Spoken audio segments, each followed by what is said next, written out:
नमस्कार दोस्तों।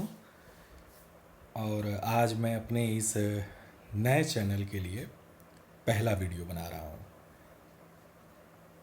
ये जो चैनल है ये कोई ऐसा बहुत ज्ञानवर्धक या इस टाइप की चीज़ों के लिए नहीं है, बस ऐसे ही एक रूटीन की लाइफ के लिए मैंने इस चैनल को आज बनाया है और आज मैं आपके साथ उसका पहला वीडियो शेयर कर रहा हूँ। आजकल मैं एक किताब पढ़ रहा हूँ और मैंने सोचा कि आज के इस चैनल के पहले वीडियो में मैं आपसे उस किताब के बारे में ही बात करूँ।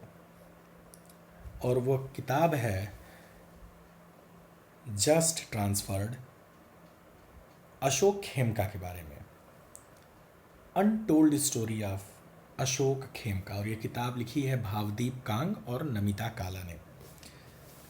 अभी मैं इसके 6-7 चैप्टर पढ़ा हूँ। अशोक खेमका के बारे में तो वैसे हम सबको पता है, एक ईमानदार छवि के आईएएस अफसर, 1991 बैच के हरियाणा कैडर के आईएएस अफसर, और इस किताब के हिसाब से अपनी 23 साल की नौकरी में 27 साल की नौकरी में 27 साल की नौकरी में कुल 53 ट्रांसफ़र, यानी कि अगर औसत देखा जाए तो एक नौकरी में 6 महीना।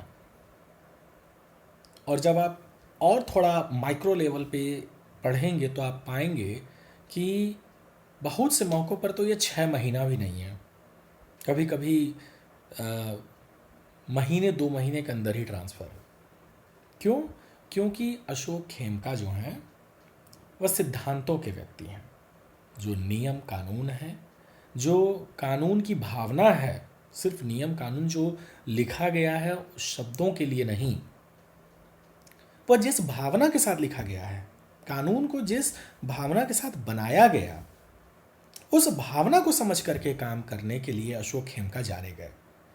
और यही वजह है कि जो नेताओं के साथ अच्छी ट्यूनिंग नहीं हो पाई, क्योंकि जो मंत्री मुख्यमंत्री लोग होते हैं वो यस मैन चाहते हैं। एक अधिकारी के रूप में वो यस मैन चाहते हैं कि उनका जो आदेश है नीचे एक अधिकारी उसका अक्षरशः पालन करे, सवाल न पूछे। और अशोक खेमका सवाल पूछना तो दूर, आदेशों का पालन भी जो है नहीं करते थे। एक तरीके से कहा जाए तो जहाँ गलत होता था, जहाँ उनको लगता था कि ये सही नहीं है, तो एक ऐसे साहसी अधिकारी की ये किताब मैं आजकल पढ़ रहा हूँ।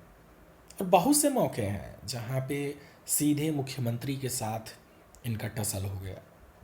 बहुत बड़ी बात होती है किसी भी अधिकारी के लिए अगर कहा जाए कि वो मुख्यमंत्री के आदेशों की अवहेलना करके दिखाए, संभव नहीं है, बड़ा कठिन होता है, बड़ा कलेजा चाहिए इसके लिए। और अशोक खेमका ऐसे ही एक अधिकारी रहे हैं।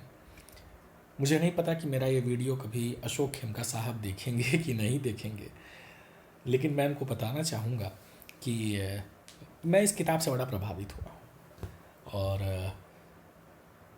भाई, किताबें अगर किसी व्यक्ति के ऊपर लिखी गई हैं तो वो कोई छोटा मोटा आदमी तो होगा नहीं। हर किसी के ऊपर तो किताबें नहीं लिखी जाती, इनके ऊपर लिखी गई। तो जब किताब लिखी गई है तो इसका मतलब है, और मेरे जैसे पता नहीं कितने लोग ये किताब पढ़ रहे होंगे, पढ़ चुके होंगे, और अभी आगे पता नहीं कितने लोग पढ़ेंगे। तो इनका व्यक्तित्व वाकई प्रेरणा स्रोत है हम सब के लिए।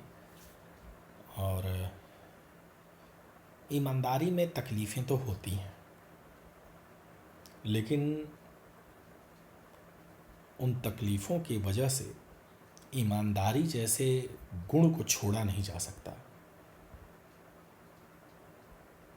अगर तकलीफ़ होती है तो सम्मान भी मिलता है, प्रतिष्ठा भी मिलती है।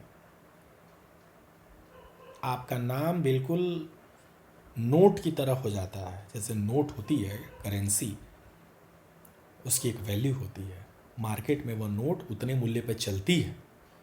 उसी तरीके से ऐसे लोगों का भी एक वैल्यू हो जाता है।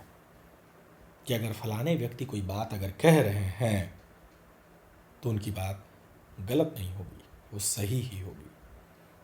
तो खेमका साहब ऐसे अधिकारी हैं और निश्चित तौर पर तारीफ़ के काबिल हैं, प्रशंसा के काबिल हैं।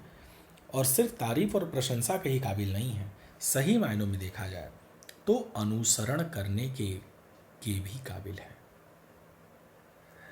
ऐसी छोटी मोटी बातों के साथ डिजिटल डायरी में आपसे अक्सर बातें होती रहेंगी, चर्चाएं होती रहेंगी।